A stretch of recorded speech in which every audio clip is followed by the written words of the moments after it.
We always have their specific names on them out there. Yeah, and I talked to them. To sign those. Sweet.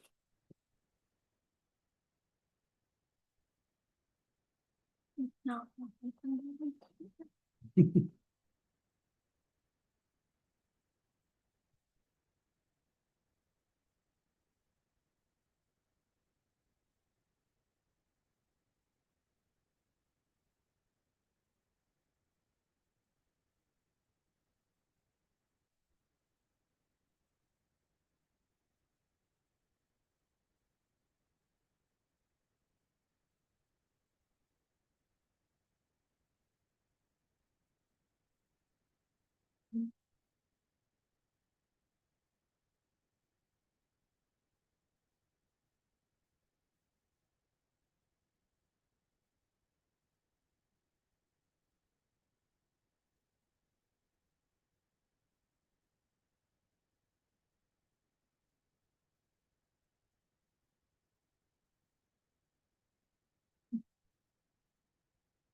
He's putting on one. No.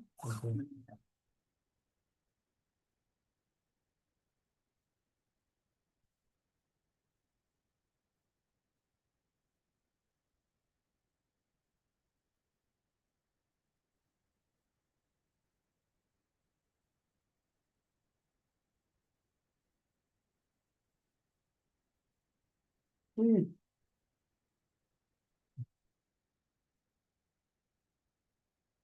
Take the hot seat, Debbie's in there.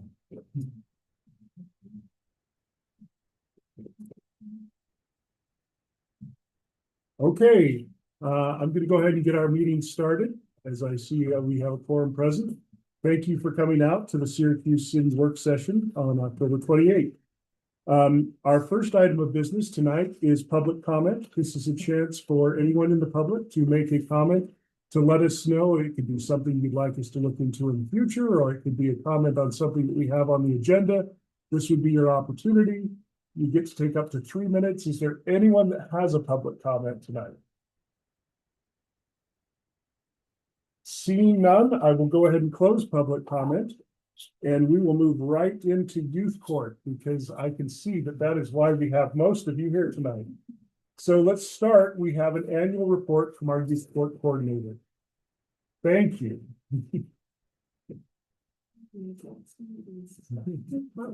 Yes, please. It is going to be a short report. However, I'll get more of a detailed report out to you by the end of the year. So our youth court runs school years. So we are currently in the 25 to 26 school year, but I'll be mentioning what we did in 24-25. As some of you know, that we are Syracuse centric. However, we also contract with West Point.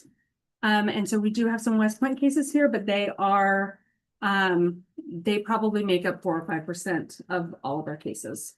So we are a youth court that takes traffic cases. And so our 24 to 25, we took 96 cases, and we only had one that did not complete the process because he decided he wanted to fight it in court instead of come through our process.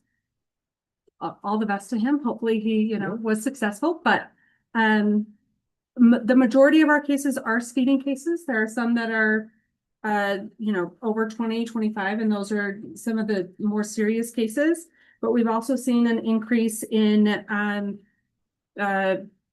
teenagers not moving over when there is an officer on the side of the road. And so we've seen a lot of those cases. And then, the dreaded California stop. They are going through the stop signs instead of stopping and waiting. They're just kind of rolling through the stop sign. Those are the biggest ones that I've seen come through from the youth court. Secondary to that is the delinquency cases. So we had 44 of those, and the majority of those are simple assault, possession of marijuana, theft, whether on somebody's porch or through a retail party, property damage, and juvenile curfew. We had a couple of those. Out of all 44, we had 2 that decided to decline to participate after they came and kind of learned about our process. And then 1 that did not complete the process. Everybody else completed, although we have two still finishing up during the school year because we had kind of the summer break. A little bit about the program. I think most of you know, but it's a restorative justice program. So we're an option instead of youth in our city going directly to juvenile court. They can come and receive some guidance and some mentorship through us. We have a number of classes that are youth-led. As you can see, there's some youth here that get to hang out. There are two classes, choices class. There's a goals and a peer pressure that is taught by Jillian, raise a hand, Megan, and Liliana, and they teach those classes, and they're kind of giving some good information to the youth and really trying to hone in on that peer pressure and what not to do, and kind of giving them mechanisms on how they can make different decisions and then goals. And then we partner with Syracuse Police Department, and a number of the classes that we provide are officer-led, non-judicial, which kind of goes through the laws that kind of govern us in the city, but also sorry, think of the right word, but the laws that they have to maintain. A lot of them don't know that curfews, that if you're supposed to be at school and you're not at school, it's a daytime curfew, and that they are all shocked by that. And so that's been kind of fun. And then they also do a traffic class, and then an officer does a substance abuse class for us. We partner with the health department as well to offer some resources. And I think one of the favorite things, like we like to give we'll call them, what do we call them? Participants, the youth participants come through. We like to give them parent hours as well. So parent hours is something that the parent gets to decide what the youth participant does, whether that's family time, whether that's cooking, whether that's cleaning, grandma's basement, or just chores around the house. So that's a really effective thing to kind of hopefully engage the youth with the family a little bit. So that's kind of my report. Thank And I'll make sure that more of the data comes to you guys by the end of the year. Thank you. You're welcome. Council, any questions for our youth court coordinator? Okay, yeah, you're welcome to stay because we're going to continue to talk, and let's discuss an extension with our youth court coordinator. I will just start off by saying that I'm very pleased with the work that she's done, and would be very supportive of extending this program. We do have to do this periodically so that it's not a permanent appointment. But other than that, Colin, did you have some notes on that? The original contract with Michelle was entered in 2023. It expires on October 31st, just a few days from now. There is 6, right? Is that just for the services in general? It's for the additional, that would take us for the additional year. Okay. So the original contract expires next week, later this week. And paragraph 6 of the original contract says we can renew it for up to 1 additional year at a time. So that's what we're doing, proposing that we do at this point, is that we renew the contract on the same terms and conditions for the additional year from November 1st of 2025 through October 31st of 2026. Any comments or concerns? You're amazing. That's my comment. Thank No, you. your job's not easy. Yeah. It isn't, and it's not easy to find someone to fill that role. So we're grateful that you do it because you do an incredible job. Mhm. So I admire you. Thank you. Great I things. appreciate I heard nothing but good things as well. that. Okay, good. All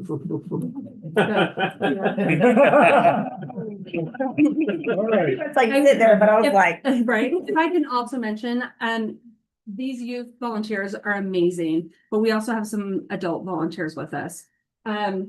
Taylor, Danny, Kenzie, and I don't know if Tate goes to school, so who knows what he's doing, probably school. But they are amazing volunteers, and I absolutely would not be able to accomplish any of it without them. So I really, really appreciate them as well. well, we appreciate you guys too. Yes. So I just want to go further into the next item of our business will happen on the next agenda, but it is to repeal and then reenact the municipal code section 2.10.190 pertaining to the establishment and governance of youth court. There have been some changes that were there in the packet that have been recommended.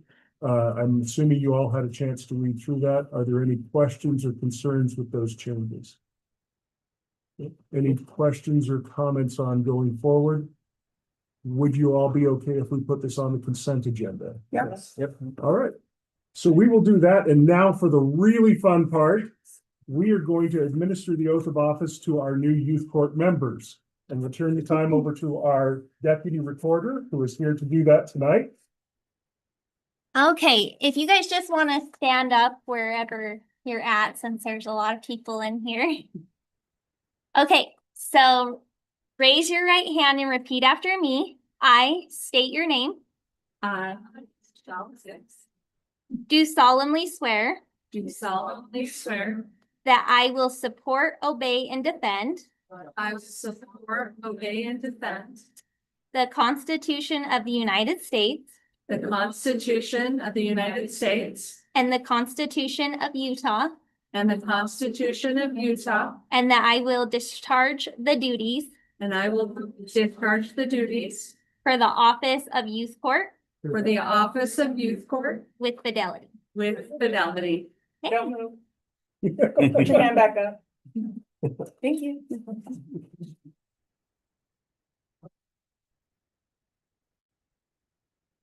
Youth court members, you are welcome to stay if you'd like. It's not a really exciting thing, but you can also go because we know you have homework. And so if that's something you need to do, feel free. So we'll take just a second and let you escape. if you'd like. Sign it on their way. Thank you, guys. Congratulations. Have a great Thank year. you. By the way, don't leave until you've signed your document, please. Yes. Thanks. Thank you. Hey, we get certified while all this going on. Although it's super Well, we exciting. decided about. We needed to, Saves the. the HR had to go through the background of it. And he sent, I think she sent that to me today. So we should be able to get that. Okay, let me know if I can. Yeah, okay. A lot of these kids. Yes. I'll keep them mistakes. Yeah, it's, it's a little. I was a teenager once. I appreciate our cops a lot for the way they handle a lot of small community things. I'll just call your parents. Shorts and stuff. And they'll be like, do you wanna come get them, or if they were. Okay. So send them Like, home. some of those things. We will keep this door open in accordance with the law, but I think if we shut that one while they're signing, so that we can continue. That would work good.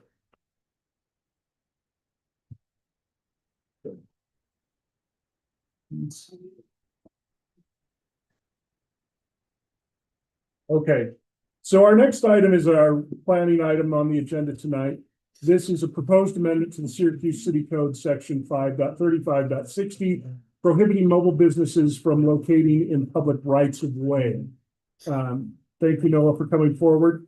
We've had a consistent problem in one particular right of way, but this is something that we need to just clarify that it is inappropriate everywhere in the right of way for the exact same reason that we have a problem in this area.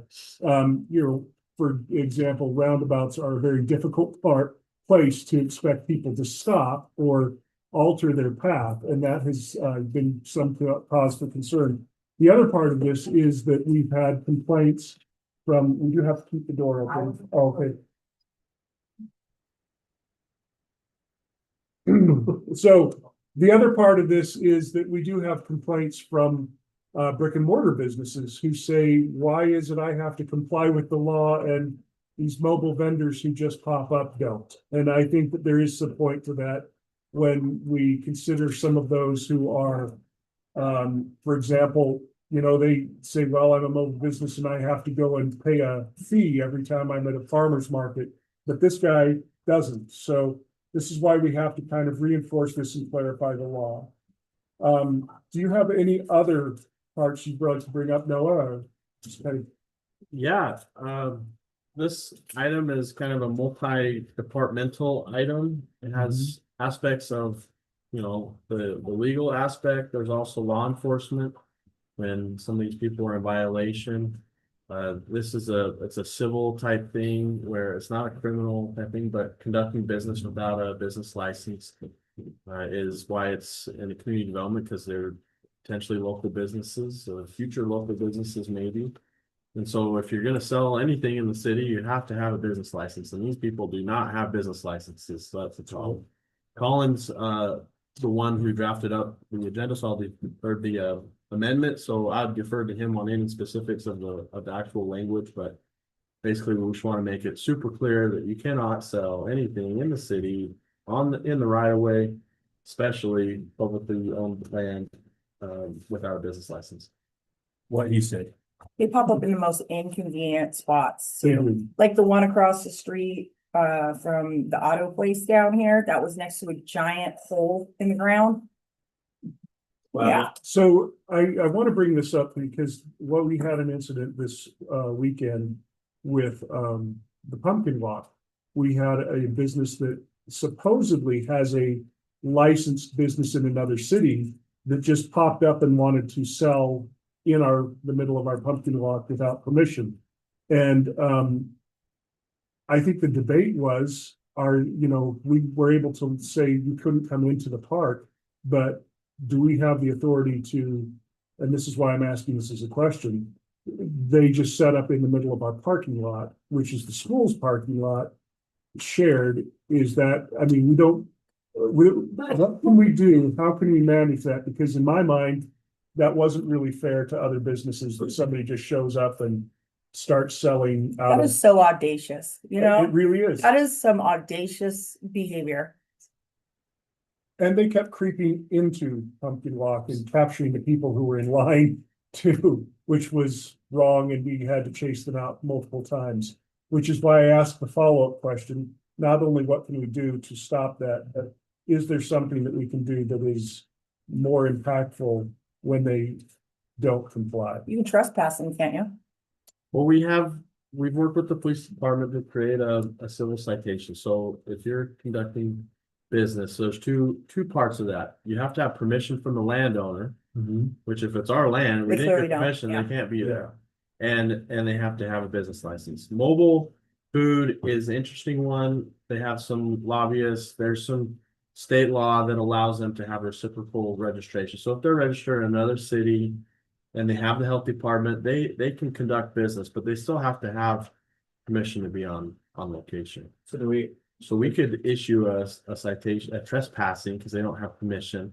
But if they're conducting business without a permit, we could do that too. But if they have a reciprocal license, we wouldn't be able to get into that. In this And- case, it wasn't food, it was lightsabers. Lightsabers. Yes. The My lights- guess is that they don't have any. Wondering why they were there, where they They were were- sitting. I know where you were talking about, and as soon as you said that, yeah, that was very odd. They were Yeah, in the park when I saw them. yes, they were in the park and they had to be chased out multiple times. That would be a trespass thing, Chief, wouldn't that be a trespass thing? If they were to give notice that they weren't welcome to sell their wares there, and then after that, you'd be able to, I mean, I think it'd be better to give a notice, but after that. And then if they don't leave, it's a disorderly. Couldn't it go to that? Could. Yeah. See, you got something to, Now, I'm just gonna throw Something's- this out there because other people have said this is an issue. I do not know the law well enough. But I've had other mayors say that they impound goods for businesses that refuse to leave. Is that a thing? Is that completely illegal? It might, Well, I- it if might you- be doable. Well, how is it trespassing, looking? how you gonna? Do we really want to impound things, or do we want to just? Be get rid of them? responsible. Then we have- Go that far, but how do you, what does it look like if they do have the reciprocal license, then what would you do? Well, like I said, if they have a license, they can sell, but they still need permission to be on a property. Yeah, I like the change we added to this, where it specifically calls out written permission. Yeah. Yeah. As one of the items. Right, but you can't get a written permission from the school board Hmm. on, Good. I mean. like- You could, but so the question is, They'd have to present that. so who in our department, whether it's law enforcement or code enforcement or anybody, can they ask and demand to see a permission or license? Is that Absolutely. legal? That would be a police thing, because trespassing, I don't think code enforcement deals with but they don't even have vets, do they? I mean, every business license has to post their license, but their, Yeah. We give Mhm. certificates Yeah. out. their location. They're mobile. And if we're also requiring that they have the written permission, if they're a mobile unit, that they have written permission of the location they're setting up, I mean, I feel like that would cover pretty much all of these. Well, we were notified by Ms. Cresta and Parks and Rec. Yes. So they know who should be there and who shouldn't. And if they're tell the chief, hey, we've tried to send them out a couple times. I think if someone's told, listen, if you don't leave, we're gonna cite you for trespassing and we're gonna have you escorted out. Most people are reasonable enough that they're like, okay, well, Yeah, we're not here to get hit with a fine. And if you're part of a farmer's market or a city sponsored event, there's an application and they Yeah. work with Cresta beforehand and they paid the fee and, so they're part of the event. So that's essentially the business license too. And it's not that expensive of a fee. They could have, they, they could have rightfully so went to Parks and Rec and applied to be there and paid the $20 or $10, whatever it is, For a late registration fee, like, hey, for to rectify it. $500, you can set up right here. At the window Or fee. Yeah, at the window fee, $500, you can set up right here. Well, I wanted to Yeah. raise these questions so that there is some clarity for city staff in the future. Who can do what and what process we should follow. I think that, because I asked the question one of the nights, I said, shouldn't you just call the police and have them escorted off? And they said, well, we're not quite sure if, because it's not our property, if this is legal. So the purpose of this is to make it very clear what we can and should do. I We'll like- clarify it with the school, but before the event, if we're trying to get rid of someone, do you have a problem with us trespassing them if they won't leave? Well, with that, the written permission means we don't Yeah, have to call the school. yeah. They have to, They have to show Yeah, us. that's, yeah. So is everybody okay with the way this is presented? yes. Okay, so we will move this to a voting session and let's go on to Public Works. Thank you, Noah. The next is a proposed amendment to Syracuse City Code, section 4.25.10, to allow the Public Works Director to extend the secondary water season for up to 2 weeks under certain circumstances. And I think this came up this year. If the water district says we actually have extra water and the weather looks like it's not going to impact the system because it's going to drop, the temperature is going to drop. If that's there, we're hoping that we could just give Robert as Public Works Director or whoever is in that position at the time, the ability to extend the water season without having to come back to council. Officially, our code says it's a council decision, but where it's an extension because of abundance, we thought that up to 10 days or 2 weeks might make sense. I agree. Okay, so we will move that one forward. You have to ask them who waters them. The next is proposed, making green cans an opt-out service for new utility accounts. And Jordan, you brought this to the table, so I'll let you start. Perfect. So I sent you guys an email last week that was just informational because we had some questions come from the public. Bottom line is we have had great response to recycling. Originally set out with a goal of to eventually get to 30%. And we are within throwing distance of that. So we have, I think I sent out a 7.1% diversion of recyclables. So 7.1% of our trash is now not going in the landfill. That is fantastic news. The other thing is we're getting up to 22.9 when we add in green waste as well. Bottom line is green waste is a lot heavier. Now our rebate, unfortunately, I've been trying to fight this at the district, but have not been successful yet. Bottom line is some of the cities that have lots of trees are getting larger rebates, just simply the fact they have more green waste. In our community, if we want to continue to improve our rebate, we need to push forward on getting a higher participation in green waste. So what I'm recommending is for new move-ins, we change it to an opt-out, meaning they still can opt out. If they don't have room for a can, they don't have to have a can. But for anyone that can have a can, new move-ins will automatically be signed up for green waste unless they specifically say they don't want it. I have a question. Go for it. Are you gonna make it very clear to them that they can in fact opt out? Because I don't like that fine print stuff says, but you can in this one. No, I wanna know, you don't have to do this. Because So to be clear, I don't have green waste, so if I moved somewhere, I would wanna know that I don't have to have that can. yeah, I mean, it's not gonna be, you will be signed up automatically when you join. That's what this will do, is you will be signed up automatically when you enter the city. And then you would say, I don't want this, and they would take the can and the the dollar amount would be removed from your bill going forward.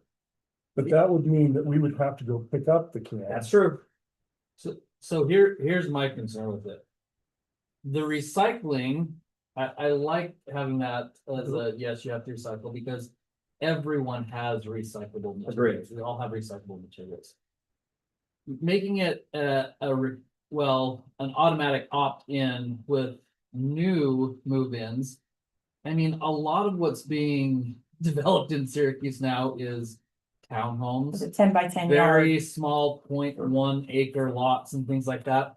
So for us to have to deliver and people to opt out, when I just think I would prefer a more, let's educate them, you know, with their move-in packet and make sure they know it's available. But I don't wanna, We do that now. I don't wanna be delivering all of these cans and having to pick them up and forcing people to have a green waste, or, you know, people potentially having a green waste when it's like, we don't really. Just have a in use- hopes we We get. don't have a better use for a rebate. green waste. I worry about us spending a lot of man hours picking up and delivering. Is it worth, is the money spending worth the rebate we would get? So the second part is realize that today, we transport half of our trash to a different landfill. We are artificially extending the life of our landfill. If we do not get better at green waste, it will, I mean, obviously, anytime you can divert something out of the landfill, it's better for you. Right, and I don't, And so, I don't. let me disagree with that. finish. So my recommendation is that in order to, not only to extend our landfill, but there's always a financial incentive. If we can both get more green waste in the city by getting additional signups over time, not making it mandatory. There have actually been rumblings in a lot of places that it should be mandatory just because green waste is a really easy thing to recover. It's already usually separated. It's just they dump it in the wrong bin because they don't have any other option. So you'll extend the life of the landfill, you'll reduce the hauling costs, and you'll also be able to get a larger rebate just simply because green waste weighs more than recyclables. Okay, now I'm done. Sorry, go ahead. No, that's okay. Thank So you. I don't disagree, and I like the rebates and I like diverting more from our landfill. But I feel like doing it at this juncture of where we're at in the city, I really think we're just gonna be playing shuffle green cans. I don't think it's going to, I don't think it's going to accomplish what you're hoping for. Because the types of homes that we have to build out and the new move-ins, they're mainly, again, townhomes, smaller homes that that are likely not going to use that with, you know, like at my house, I mulch my grass, I do a lot of things. I do things to divert, I think, green waste pretty well.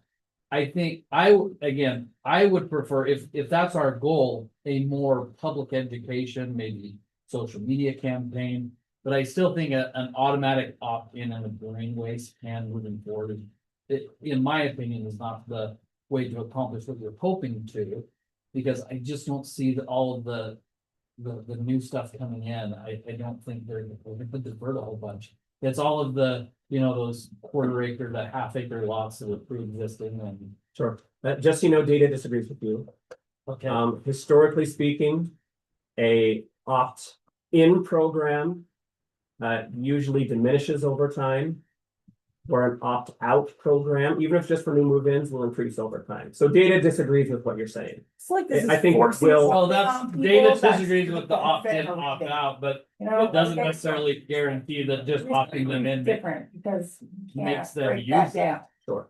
But green waste, most of, like, I mulch my grass too. Do you know how much effort it takes to bag it and throw it away? And I agree with Paul on I'm not this. trying to do that.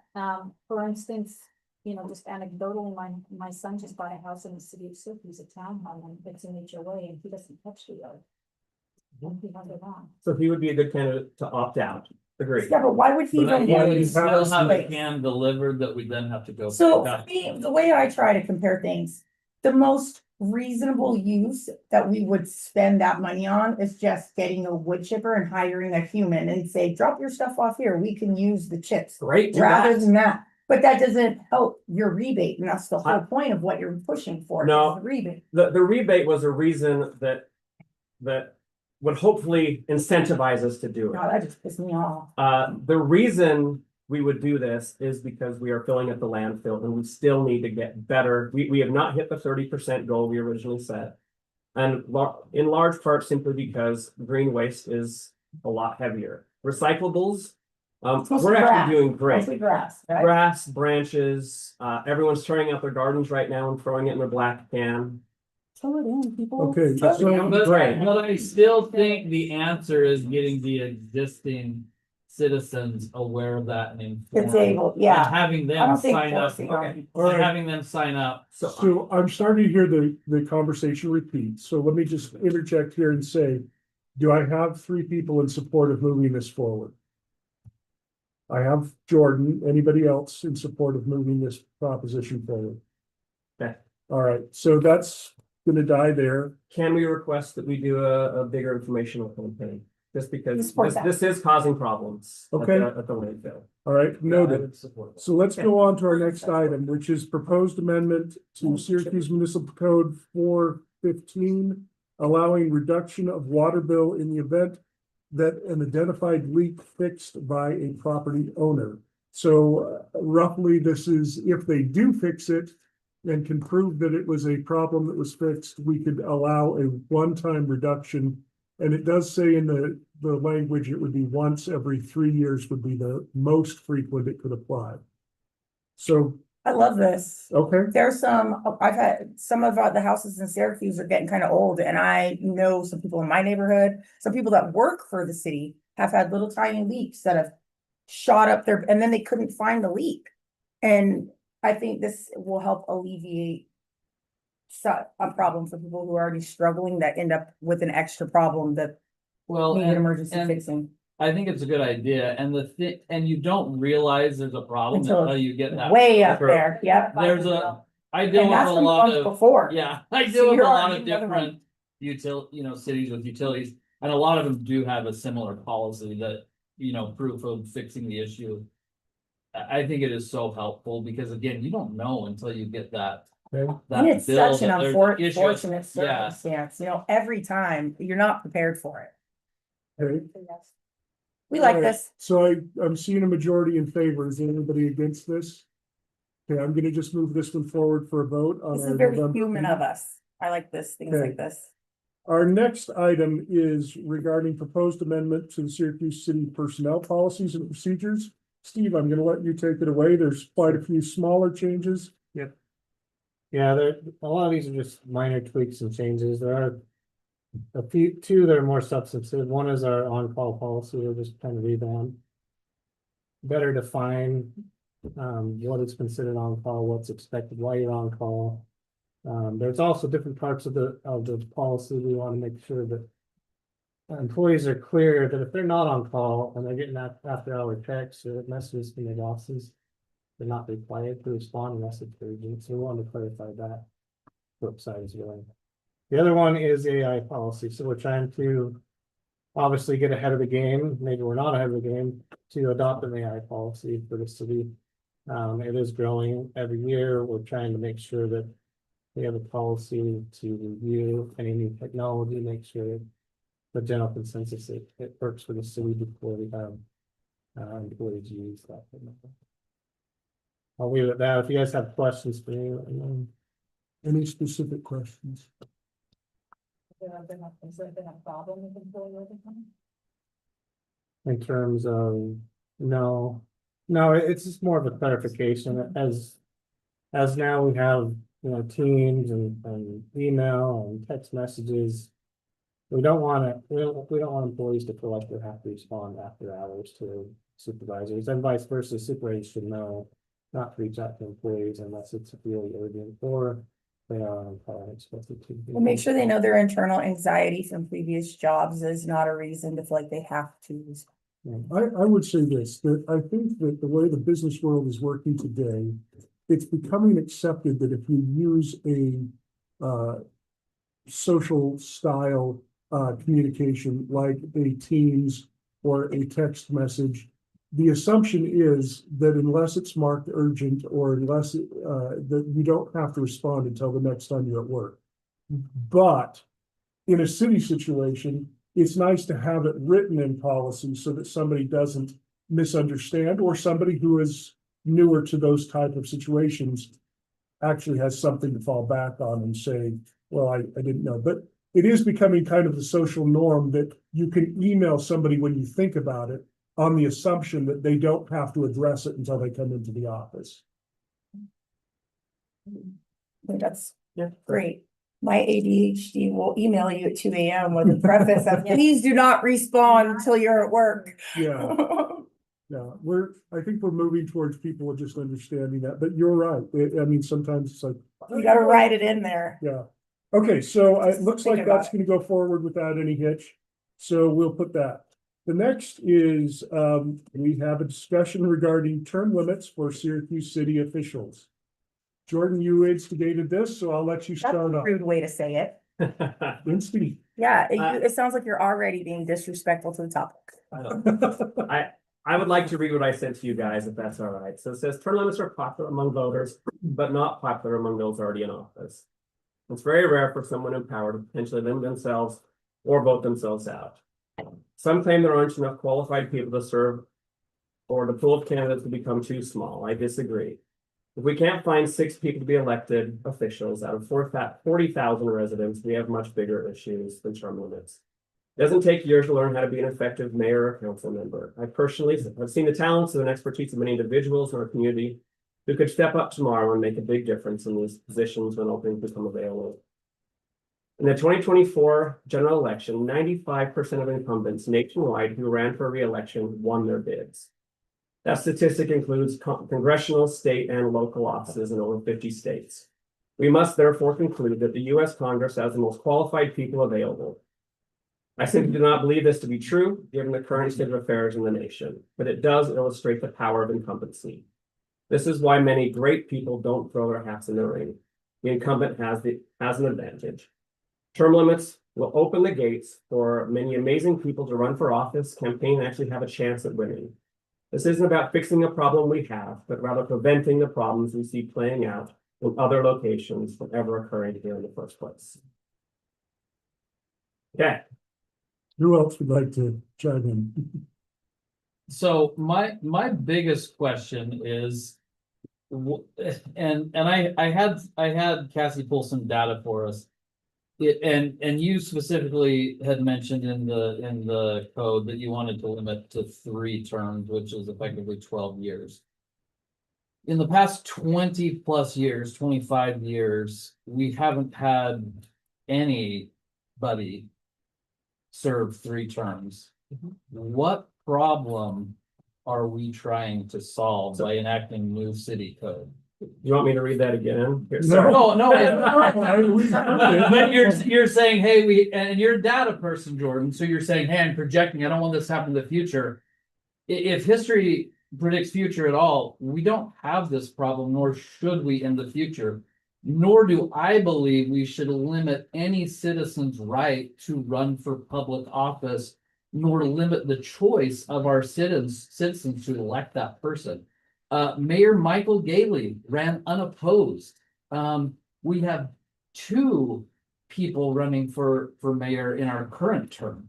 So it's not like we have this abundance of people that are running. So mayor ran unopposed. You ran unopposed. I did, but because but you'll notice that the one that didn't have incumbents in there had 4 people run for it.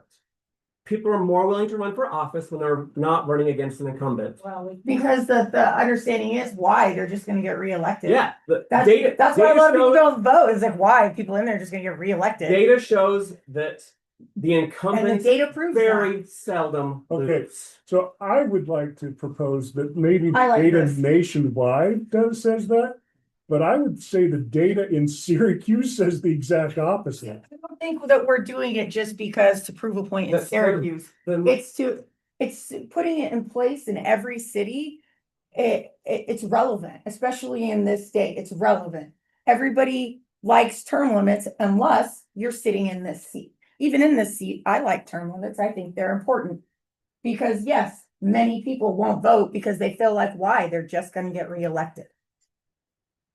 I mean, that's anecdotal at best, but I mean, it is up to the citizenry to decide who they vote for. So if they have a beloved incumbent that runs over and over again and they want to elect them, that's the citizen's choice.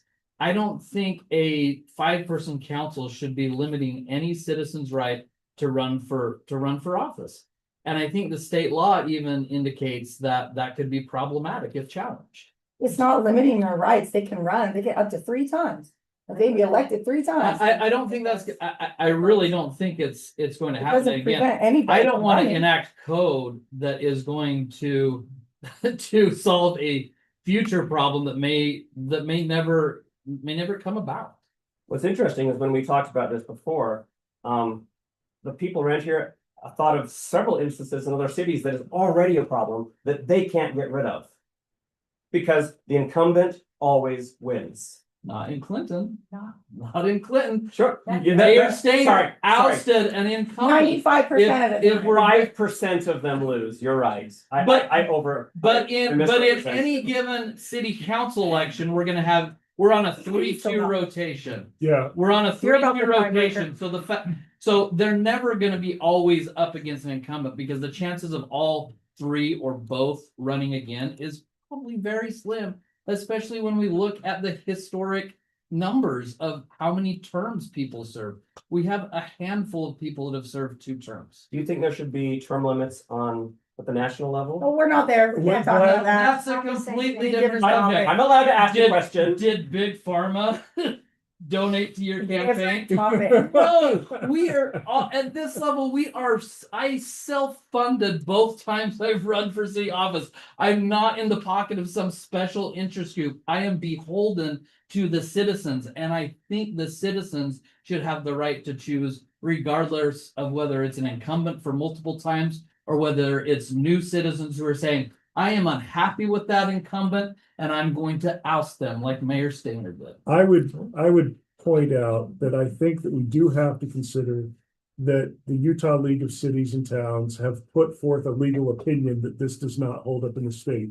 That has not been challenged, but that is their legal opinion that this is not legal for cities to do. Again, Yeah, take that and put it into context wherever you will. There are a couple of cities who have done it, which has not been challenged either. So it is, How do you feel about it, Brett? it's open law.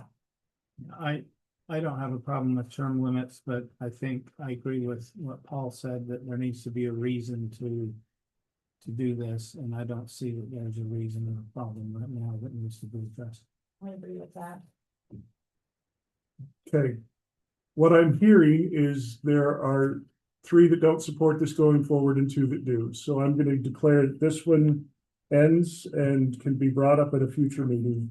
Well, The next is discussion regarding, just the way I expected it to. Yeah, me too. the next is, do you mind if we move on? Sure. Go for it. Thank you.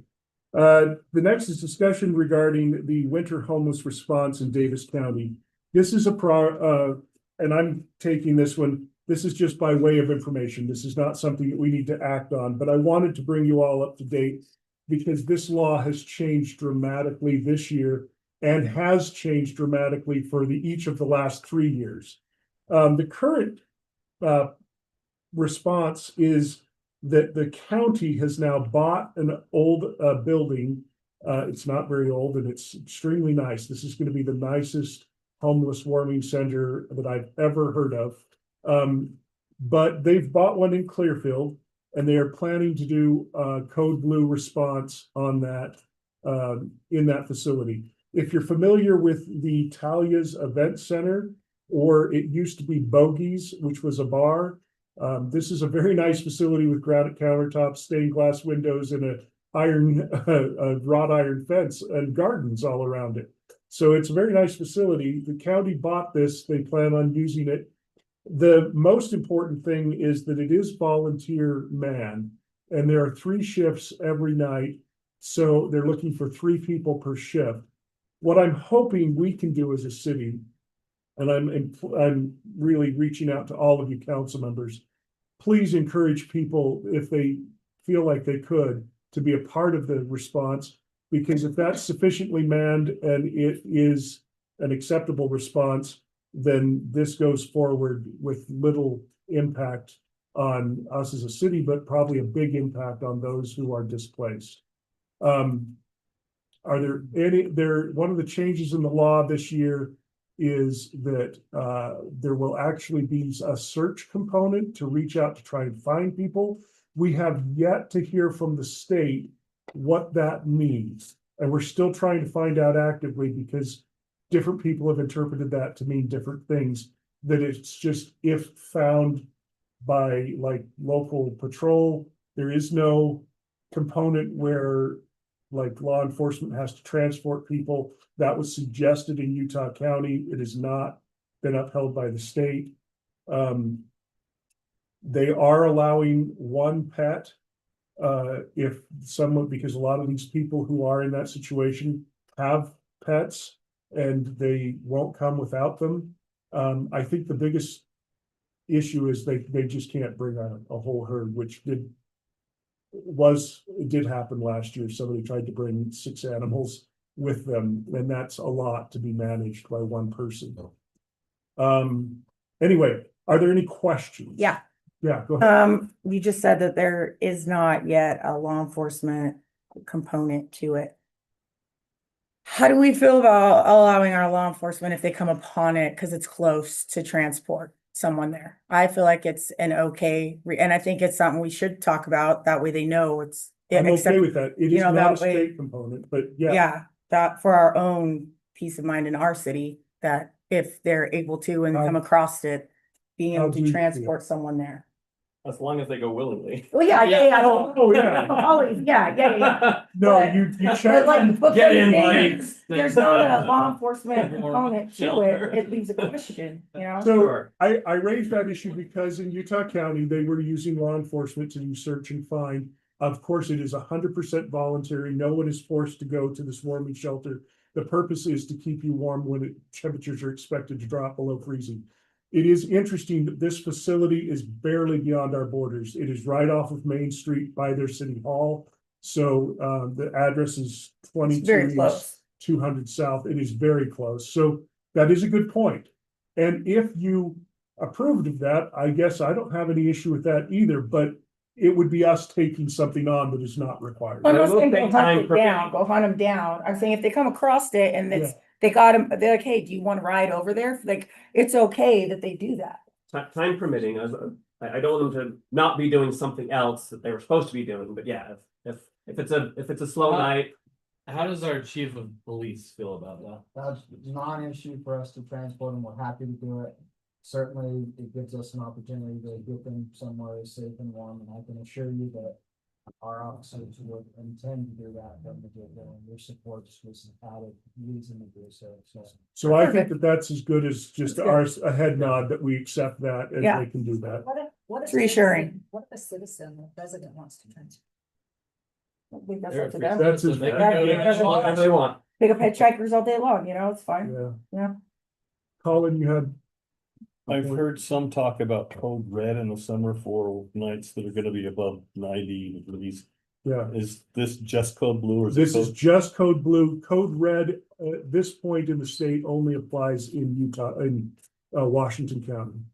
In St. George is the only place it applies right now. So, If I could add something, I know that last year, whether it was through volunteers or the county that organized it, there was a shuttle bus that was driving around on these code blue nights that was looking for persons that needed shelter and then transport them to the facility. So I would expect there's something similar in this year. Yeah, they had the bus no, stop that's set why up. that's why I'm bringing it up, because last year that was a part of the county plan.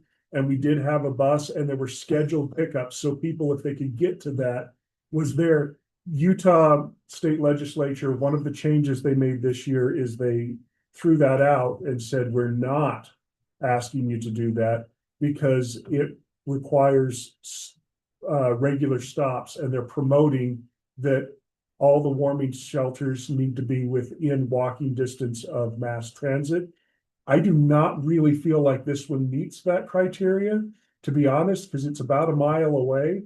But according to Utah law, they are saying we are not suggesting that you do a bus route And the county has not made that a part of the plan this year. Now, it is the Well, county. we don't that's in have charge. mass transit really out here. We don't, but. Yeah. And I understand that. So if that's we have still people cha- out here, it's more of a walk for them. Yes, it is. But I think the primary point was that, they weren't expecting the county to do that. Yeah.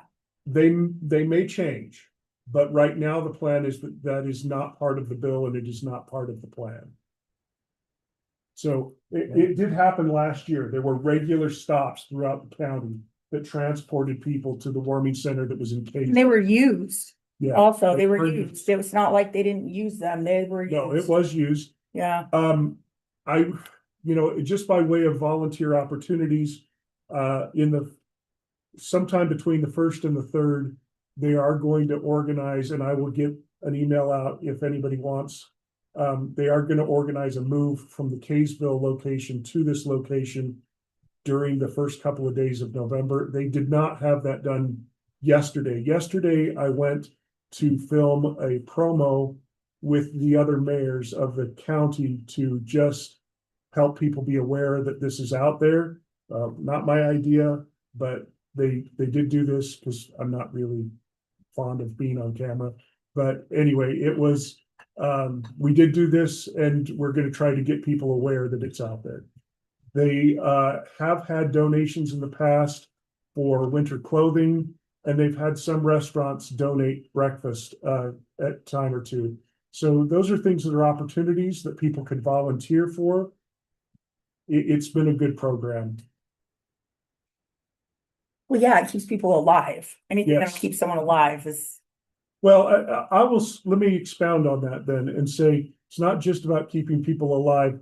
Open Doors and some of the Davis Behavioral Health has come to these nights and helped give people resources like, here's where you can get services. Here's how we can help you find housing that's more permanent or food resources. So as a gathering place, it's been a place that we could help these people get other resources as well. And that is what I kind of was referring to as it's been a really successful program that way. These people may not have encountered people who can help them in those other ways. So normally, and to do it in that way, you go individually and do outreach, but when you have the ability to get that many people together in one place and it's just like a one big, Yeah. almost lecture before dinner and bedtime, that it's a good thing. It helps a lot of people in a short amount of time. This is really an awareness thing I'm trying to share with you all that I know, because this has all come about really in a week as they've kind of revealed how the laws are going to play out this year. So please, if you hear about it or anything, just let people know this is available and it is a help. Okay, let's go to our last thing on our agenda. I wanted to talk and bring Kara up to the table. I didn't want to handle everything myself, but there is a new program out called Davis Links. Davis Links is a county program, but there are opportunities, I think, that we can utilize this to promote benefits in our city. So I'm going to let Kara talk about what it is and how we might be able to use it. Yeah, so really, again, informational source, just so you guys can be aware of what we can provide or what the county is now providing as a resource to citizens. It's got, anything for all age ranges if needed. If someone needs support finding food, if someone needs support with paying rent. Right now, a really timely one is with holiday needs. So it's got resources families can search up to find and sign up for programs that could help support their holidays with their families. So really just wanted to make sure you guys were aware of it, so that it can be shared with citizens, so the reach can expand, so that people will know that this is out there. It translates into over 130 languages, so it really is accessible. If someone isn't able to access the website, they have support available where you can reach out to them. Someone individually can help them with that. And really just introducing you to the program and then finding out if you guys are comfortable with us continuing to promote it at a city level. So is this like 211, but for Davis County specific? Yes, very similar to 211, but really. Well, it is. Yeah. I mean, that's exactly what it is. But it's individual organizations that are signing up and providing their resources as a link through specific to Davis County And resources. I think collectively, we should, as a council, try to encourage our local businesses to get on it, because they are referencing professional services in some cases, and, you know, so anybody that could be helped by this, we would want our city to take advantage of it. It's been good. They launched it last year. But it is starting to pick up steam and they're starting to send out promotional materials for it. And I think if you guys are interested, we could add a link as a resource to the website. It could be periodically in the newsletter. I'll post it in the box outside too. Yeah. We Absolutely. could do some kind of a flyer that's posted so it's physical. I hate those things. Too old for that, too old for those things. I don't even, my son's like, there's a button, you just press it and it reads it. Nope. Anyway, it is something that's growing. I would, as you know, encourage everybody to encourage people to be a part of it. The more we as a city join in, the more benefits can come back to us as a city because our citizens have resources. I'm a social worker. I think any way you can get resources out to people is a good idea. Any other questions? Without any further ado, we will adjourn.